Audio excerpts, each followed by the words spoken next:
Action कहाँ रहेगा ये समझ लेते हैं। पूजा हमारे साथ है। पूजा, मॉर्निंग शुरुआत ट्रिगर्स के साथ करिए। जी, गुड मॉर्निंग नेहा। शुरुआत पहले एनएससी के सेमी एनुअल रिव्यू से करेंगे। इंडाइसिस का यहाँ पर एक समीक्षा की जाएगी, तो देखना होगा क्या कुछ बदलाव और अपडेट वहाँ पर निकल कर आते हैं। इसके अलावा एमी ऑर्गेनिक बोर्ड की बैठक होगी, जिसमें कि शेयर विभाजन को लेकर यहाँ पर कुछ फैसला आ सकता है। वेल्सपन स्पेशलिटी सॉल्यूशन पर भी नजर रखिए। राइट्स इशू को लेकर बोर्ड फैसला कर सकता है। आज बोर्ड की बैठक होगी, तो इसको लेकर कुछ फैसला आ सकता है।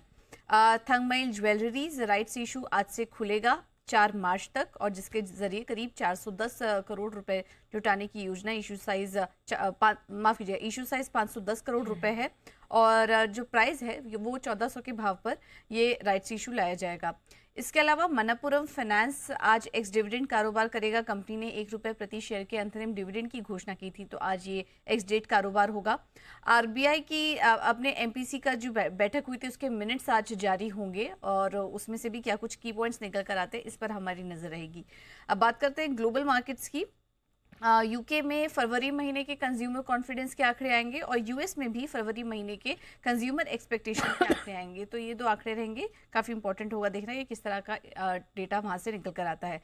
अब बात करते हैं नतीजों की। कैश सेगमेंट से कुछ कंपनियों ने अपने नतीजे घोषित किए कल बाजार बंद होने के बाद। सनोफी कंज्यूमर हेल्थ केयर नतीजे निराशाजनक हैं।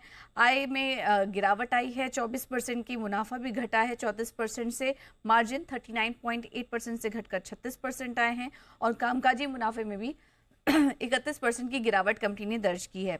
CIE ऑटोमोटिव, यहां पर भी नतीजे कमजोरी हैं। मुनाफा जरूर आपको 9.5% बढ़ा हुआ दिखाई देगा, लेकिन हर फ्रंट पर देखिए नंबर्स थोड़े वीक नजर आ रहे हैं। आय में मामूली 6% की आय में 6% की गिरावट, और कामकाजी मुनाफा भी 9% घटा है कंपनी का।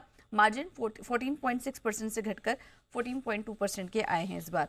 अब बात करते हैं खबरों वाले शेयर्स की। सिप्ला पर नजर रखिए। आज 2-3 खबरें यहाँ पर निकल कर आ रही हैं। एक पॉजिटिव है, यूएसएफडीए से निलोटिनिब कैप्सूल्स को कंपनी यहाँ पर अंतिम मंजूरी मिल चुकी है। FY26 में यूएसए में ये दवा लॉन्च होगा, और ल्यूकेमिया के इलाज के लिए इस दवा का इस्तेमाल होता है। तो ये तो एक पॉजिटिव खबर थी सिप्ला के लिए। नेगेटिव खबर ये आई है कि यूएसएफडीए ने नवी मुंबई फैसिलिटी की जांच की थी।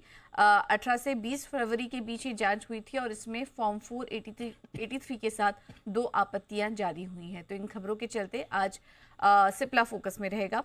सेनोरिस फार्मा, यहाँ पर भी खबर आ रही है कि कंपनी ने ब्रेकेनरिच फार्मास्यूटिकल के साथ एक दवा के अधिग्रहण के लिए करार कर लिया है। यूएसए स्थित सब्सिडरी के जरिए ये अधिग्रहण के लिए करार हुआ है। क्रॉनिक ब्रोंचाइटिस के इलाज में इस दवा का इस्तेमाल होता है, और एक रिपोर्ट के मुताबिक दवा यूएसए में सालाना बिक्री की अगर बात करें तो 278 करोड़ की है। तो इसके चलते सेनोरिस फार्मा पर भी नजर रखिए। एक्शन कंस्ट्रक्शन इक्विपमेंट, यहाँ पर भी फोकस रहेगा। कंपनी को रक्षा मंत्रालय से 420 करोड़ के ऑर्डर मिले हैं। 1121 rough terrain forklift truck के लिए ये ऑर्डर मिला है, तो इसके चलते आज एक्शन कंस्ट्रक्शन पर भी नजर रखिए। Tata Motors, M&M, Maruti, Hyundai जैसी ऑटो स्टॉक्स पर भी फोकस रहेगा, क्योंकि कुछ रिपोर्ट्स के हवाले से खबर आ रही है कि सरकार जल्द नई ईवी पॉलिसी का ऐलान कर सकती है, और इस पॉलिसी में ईवी इकोसिस्टम में नए निवेश को लेकर कुछ नियम होंगे। शर्तें पूरे होने पर कंपनियों पर 110% की जगह करीब 15% के इंपोर्ट ड्यूटी ही लगेगी।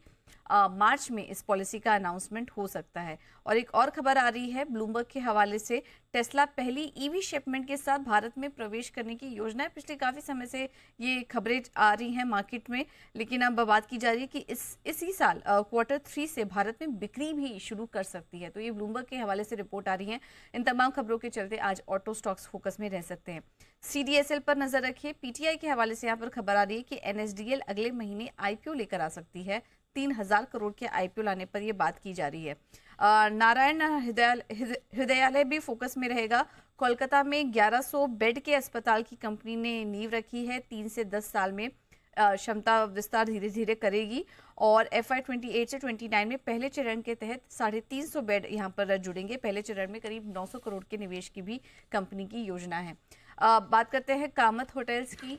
यहाँ पर गुजरात में कंपनी ने 153 रूम वाला नया होटल खोलने के लिए करार कर लिया है, और ये ऑर्किड होटल के लिए मैनेजमेंट करार हुआ है। होटल का ऑपरेशन दिसंबर 2027 तक शुरू होने की उम्मीद बताई जा रही है। मेट्रो ब्रांड्स पर भी नजर रखिए। 28 फरवरी को बोर्ड की बैठक होगी, जिसमें कि डिविडेंड को लेकर कुछ फैसला आ सकता है। पेटीएम, मोबीक्विक जैसी कंपनियां भी आज फोकस में रहेंगी, क्योंकि फोनपे ने आईपीओ के लिए प्रोसेस की शुरुआत कर दी है। तो ये एक इम्पॉर्टेंट खबर यहाँ पर इन कंपनियों के लिए। NTPC green energy, Bharat light and power के साथ कंपनी ने करार कर लिया है। ग्रीन एनर्जी से जुड़ी संभावनाएं तलाशेगी ये कंपनी, और इसके जरिए थर्ड पार्टी को ग्रीन हाइड्रोजन की बिक्री की भी योजना है। वेल्सपन स्पेशलिटी सॉल्यूशंस, 21 फरवरी को होने वाली जो बैठक थी वो टल चुकी है। हम आपको बता दें कि इसमें राइट्स इशू के जो प्रक्रिया थी, प्रोसेस थी, उसको लेकर कुछ फैसला आना था, लेकिन अब 21 फरवरी को टल चुकी है और अब ये बैठक 24 फरवरी को होगी। भारत फोर्ज पर भी नजर रखिए, 2-3 दिन से ये स्टॉक खबरों में है। सब्सिडरी ने military grade specialist rolling classic पेश किया है, तो ये कुछ खबर निकल कर आ रही है भारत फोर्ज के लिए। जेएम फाइनेंशियल्स, आईटी डिपार्टमेंट से 230 करोड़ का रिफंड मिलने की बात की जा रही है। ये असेसमेंट ईयर 2008-2009 के बीच का मामला है, जिसके तहत कंपनी को ये रिफंड मिलेगा।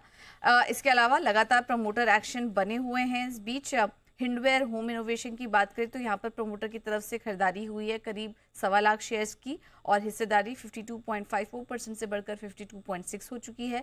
और लाभपाला में भी हमने देखा है कि प्रमोटर की तरफ से करीब 65,000 शेयर्स की खरीदारी हुई है। साई लाइफ साइंसेज पर भी नजर रखें, यहाँ पर फंड एक्शन हुआ है।